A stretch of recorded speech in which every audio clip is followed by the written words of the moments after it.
Assalamualaikum warahmatullahi wabarakatuh. Kami dari kelompok 4 akan menjelaskan nilai berakhlak dari tokoh Bapak B.J. Habibie. Profesor Dr. Insinyur Haji Baharudin Yusuf Habibie atau lebih akrab dipanggil B.J. Habibie, lahir di Parepare pada tanggal 25 Juni 1936. Beliau adalah Presiden Republik Indonesia yang ketiga.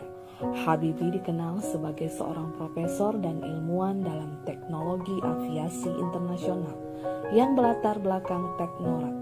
Terdapat nilai-nilai berakhlak dari sosok B.J. Habibie adalah sebagai berikut. Berorientasi pelayanan. Sikap berorientasi pelayanan yang dicerminkan Pak B.J. Habibie adalah memahami dan memenuhi kebutuhan masyarakat dengan menerapkan demokrasi seperti otonomi daerah, izin pers bersuara, dan pemilu adil. Sikap ramah, cekatan, solutif ditandai dengan kebijakan dalam menangani krisis ekonomi, politik, dan krisis kepercayaan masyarakat dengan membuat kebijakan membentuk BPPN dan unit pengelola aset negara, melikuidasi bank yang bermasalah, meyakinkan pasar global, dan menjinakkan tekanan atas rupiah, sehingga nilai rupiah yang tadinya anjlok kembali naik hingga 6.550 US dollar. Akuntabel.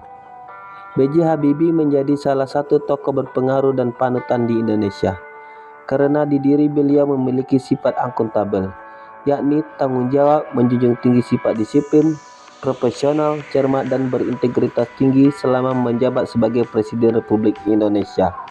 Seperti yang tergambar dari kebijakan B.J. Habibie dalam menerbitkan Undang-Undang Nomor 2 1999 tentang pelaksanaan pemilu yang demokrasi.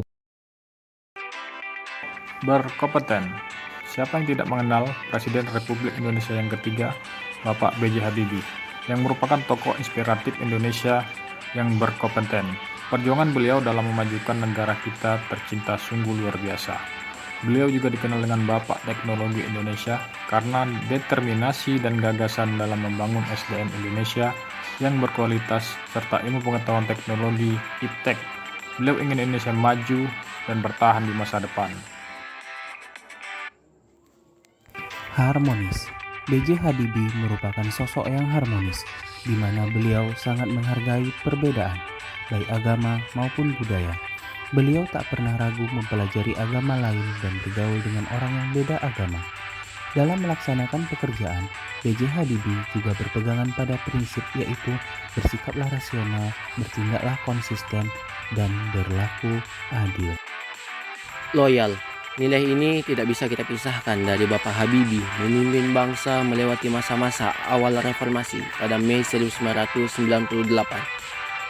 Bisa dibilang Habibie membangun kembali Indonesia di tengah kondisi terpuruknya pasca runtuhnya Orde Baru. Ia mengemban tugas yang berat untuk memulihkan ekonomi dengan segenap jiwa dan raga agar Indonesia bisa kembali berjaya dan bisa kembali mendapatkan kepercayaan internasional. Selanjutnya, adaptif. B.J. Habibie terus berinovasi dan mengembangkan kreativitas. Beliau merupakan engineer pesawat di Jerman dan terus menggali fenomena keretakan pada konstruksi pesawat, hingga menemukan rumus yang dinamai dengan faktor Habibie dan diakui oleh dunia penerbangan. Selain itu, saat B.J. Habibie menjabat sebagai presiden, beliau mampu mengatasi berbagai permasalahan mulai dari krisis ekonomi hingga kurs rupiah yang melambung. Baik, selanjutnya nilai core value kolaboratif tokoh Bapak B.J. Habibie. Beliau merupakan Presiden ketiga Republik Indonesia yang diangkat setelah Presiden Soeharto mundur dan menjabat mulai 21 Mei 1998 sampai 20 Oktober 1999. Bapak B.J. Habibie bekerja sama dengan IMF atau Dana Moneter Internasional untuk memulihkan krisis ekonomi, mengatasi depresiasi rupiah yang saat itu berada pada level terendah. Beliau juga memiliki kemampuan bekerja sama dalam tim dan terbuka atas saran dan masukan. Demikianlah aktualisasi nilai-nilai berakhlak yang terdapat pada sosok seorang B.J. Habibie. Semoga dapat kita ambil hikmahnya dan kita bisa mengimplementasikan dalam kehidupan sehari-hari. Kami dari kelompok 4 Angkatan 15 mengucapkan terima kasih telah menyaksikan. Wassalamualaikum warahmatullahi wabarakatuh.